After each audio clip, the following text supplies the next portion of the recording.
Welcome to podcast number 3. Now today we're going to have a look at what I'm doing, our 3 articles, and we're going to look at our clanger of the week. Yeah, it's a very good clanger. What I've been doing is last week I went in for an operation.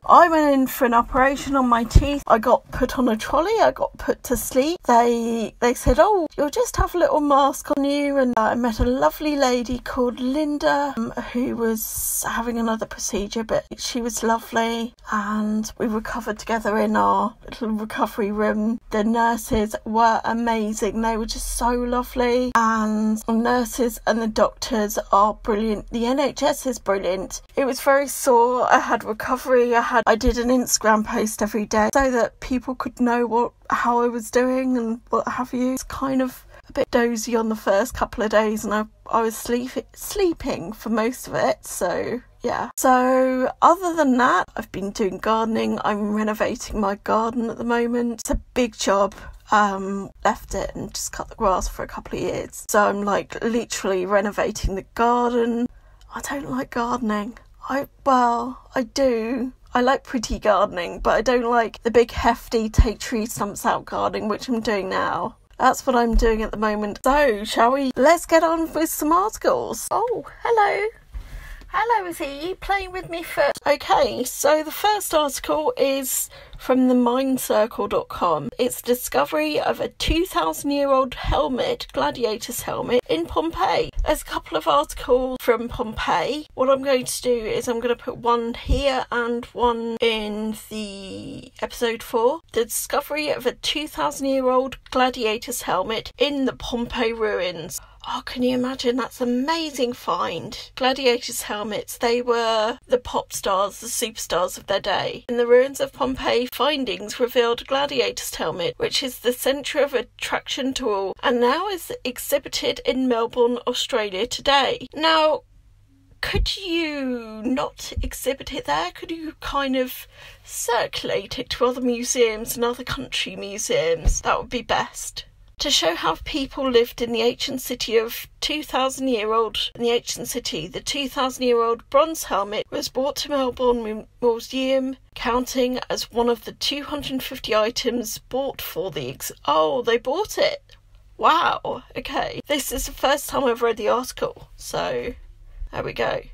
Creators unveil a 2,000-year-old gladiator helmet from Pompeii as a review for the exhibition at the Melbourne Museum. It was reported by Brett Dunlop, who manages the museum, and was last recovered 200 years ago. So that is 1800. So that's amazing. He said in a storeroom found in the gymnasium area, different items were found. These include gladiators' helmets, shin guards and shoulder guards. So that must have been like the gym for the gladiators. Most gladiators must have run away from the scene when the volcano was erupting, leaving most of their equipment behind. Bronze helmets survived the eruption of Mount Vesuvius and was worn by heavily armored gladiator called a murmillo. The high crest helmet, together with its broad rim, which was a fish-shaped, is features with its murmillo. That's basically it. He can also wear a loincloth belt, a short greaves on the lower part of his legs, so that's basically shins, protecting his arms, and the lining and linen arm protector. Curved rectangular shield, a Roman legionary. This serves an alternative to a milo. And it goes into what all the names were. In Pompeii frescoes and graffiti, it is shown an example of a pairing between Milos and other gladiator types. My feeling is, I think it is amazing. Yes, it's metal, but it could have melted in the heat. From the heat of Mount Vesuvius, the lava, the heat of the ash raining down, and the air, basically, the air was toxic, so it could have been differentiated by heat and stuff like that. So that's the first one. I think it's amazing to have an item of everyday clothing, of everyday sportswear, because it was everyday sportswear that was worn by a man who was an entertainer, who was like a boxer or a wrestler nowadays.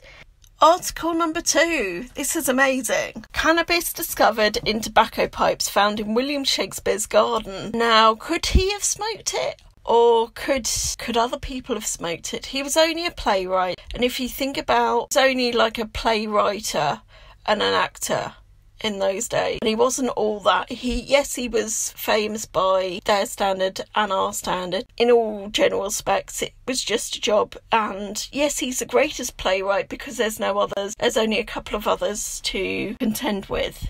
Right, here's the article. South African scientists have discovered that 400-year tobacco pipe excavated from the garden of William Shakespeare contained cannabis, suggesting the playwright must have written some of the famous works while high. Residue from the early 1600 clay pipes found in the playwright garden and elsewhere in Staffordshire were analysed and tested.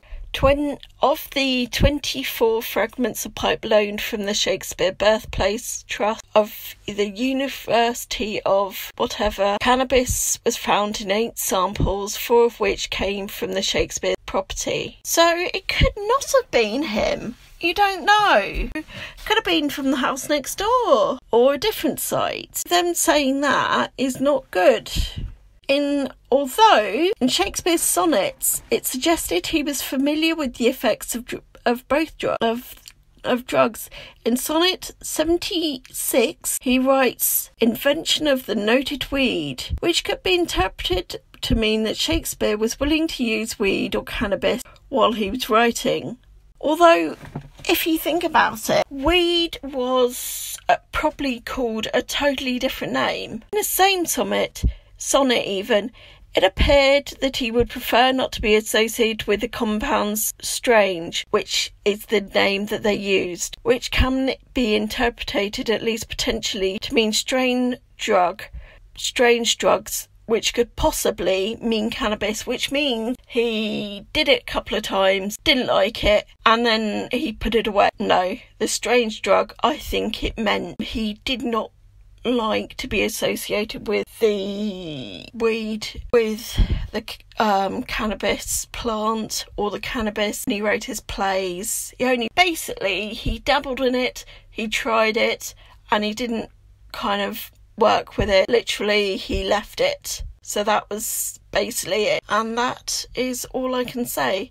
Now, it wasn't illegal at the time to have it. It wasn't illegal to take it for medicinal purposes at the time. Basically, it was rife among the middle classes to have it. So, the next one. Richard Branson's first hotel delayed as skulls and cannonballs are discovered. Oh, this could be really gruesome. Cannonballs, skulls and jewellery. This is number 3 article. Archaeologists discover Bronze Age relics in Edinburgh city centre, delaying Richard Branson's new hotel. The opening of Richard Branson's first Virgin hotel in Britain has been delayed by a year after archaeologists, oh, you know who I mean, the people who dig the site, at the site, unearthed artefacts dating back 1,000 years. The excavation in Edinburgh has lasted more than a year, 3 times longer than expected, due to the range of objects and materials discovered from the 10th and 11th century. Experts say the remains of building found predate Edinburgh Castle. Wow. And the creation of the town borough by David I by around 200 years. The work has also unearthed ditches, wall markings of the original boundaries of the cities, and some of the discoveries could date back as far as the Bronze Age. The findings are expected to become a major selling point of the stay in St Richard Branson's Hotel, which will boast 225 rooms and create more than 300 jobs. During a week 60 excavation, a human skull, a drinking vessel, shoes, jewellery, knives, and along with a ball, used as a giant catapult and an early cannonball were discovered at the Cowgate site. Hearths, wall panels, structure, timbers, rubbish pits, and wells have been unearthed because it must be a big site during the dig, which took around 3 times longer than initially expected. The plans for the hotel were expected to be last till February of last year, with a 2020 opening date. However, the aim of the hotel now to open is 2021. The Edinburgh spokesperson, City Council archaeologist John Lawson, said this has been one of the most significant urban excavations ever undertaken of Scotland. We've found everything we could have probably hoped for in this excavation like this. There was basically 1,000 years of archaeology on the site. The full analysis and the research is still to be done, but the results of the work has been tremendous, and in terms of scale and quality, the quality of preservation is outstanding. So he's very excited and happy about it, basically. Yeah, I think it's good. Have a museum, or stick them in the Edinburgh Museum. That would be great. If Edinburgh has a museum. So I'm sure Edinburgh has a museum or is attached to a museum. Stick them in the museum and stick some of it in the museum and stick some of it in storage. Yeah, it's amazing to think that all this stuff were just like everyday stuff that they use to protect their homes, like burglar alarms and shoes and jewellery and drinking vessels, and the people of the time, what they had around the home 1,000 years ago. Totally amazing. It will be amazing to think of if people uncover what we do in 1,000 years. That would be so amazing. We have a trowel. Before I forget, we have a trowel of the month. We have a trowel of the month. A bit silly, I know, but hey ho. Right. Well, it's nothing the archaeologists did. It was to do with 2,000 years ago, some stupid person put the gem or let the gem fall down the toilet. Trowel of the month. This comes from BBC News. Oh my God. Vindaloo Fort Hall of Gems. Shoes and gaming board uncovered. 2 rare Roman gemstones that had fallen down a toilet. Yes, they found a cesspit, and there was a very rare gem found in the toilet, the cesspit. I mean, why would you do that? 2 rare Roman gemstones that had fallen down the toilet and a 2,000-year-old gaming board have been discovered at Northumberland. The treasure found at Vindaloo. Oh my God. Really? Hexagon near Hadrian's Wall were dug up by a team of 400 volunteers and have been sent for analysts, so tests and everything. As well as the 1,800 gemstone, a soldier's size 11 shoe was also found. So these were probably the last people ever to set foot in the drain or near where it was, or tunnel or whatever. Toilet drain. Dr. Andrew Berthley, Chief Executive Officer at Vindaloo Trust. Oh, Vindaloo. Vindaloolanda. I'll call it Vindaloo. Sorry in advance. The rather beautiful gemstone often depicted a god or goddess who was special to their owner. Although carefully made by skilled artisans and prized by their owners, the glue that had secured them in the ring had a nasty habit of falling off. These stones were recovered from the 3rd century bathhouse toilet drain. Their owners either did not initially notice the gemstones had fallen off the ring into the loo, or they could not face climbing down into the toilet to try and recover them. Or they're probably so rich that they kind of were like, yeah, whatever, we'll buy another one. It could be a whole number of things. They could be either. So, yeah. Right. Dr. Berthling said another great find was a cracked gaming board that was a cracked gaming board that was used in the bathhouse at Vindaloo, one of the 14 forts along Hadrian's Wall. So literally, it was probably the soldiers. The Romans played a very tactile game which looked a little like drafts and was called Little Soldiers or Luminous That was called Little Soldiers. Go and have a look at the article for the proper name. The gaming board encounters are particularly prevalent on Roman military sites and show that it was not all work in Roman times. They were basically the soldiers who were military and protector, but obviously they had downtime, and people as today they liked to play board games. They didn't have the internet or anything like the internet, so they read, they played board games, they talked, they sung, they did music, that type of thing. So this is an interesting find because it tells you some of what they did in their downtime, their free time, spare time. So yeah, that was an interesting. So yeah, that was my podcast 3. If you like what you hear, please go down in the comments and see where you can find me. I'm on Instagram, I'm on Twitter, I'm also in the comment section, but I'm also in Facebook. And I will see you in my next podcast or 10 fact video. Please like, please share, and please subscribe. And I will see you very, very soon. Balls are discovered. Oh, this could be really gruesome.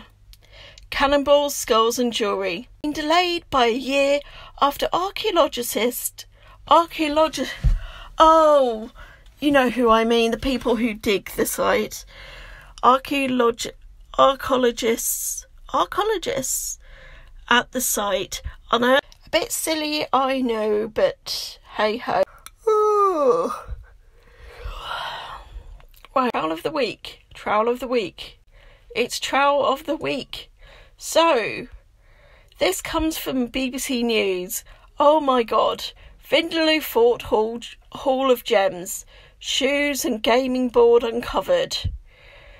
2 rare Roman gemstones that had fallen down a toilet at Northumberland Fort. The treasure found at Vindaloo. Oh my god. Really? Hexagon near Hadrian's Wall were dug up by a team of 400 volunteers.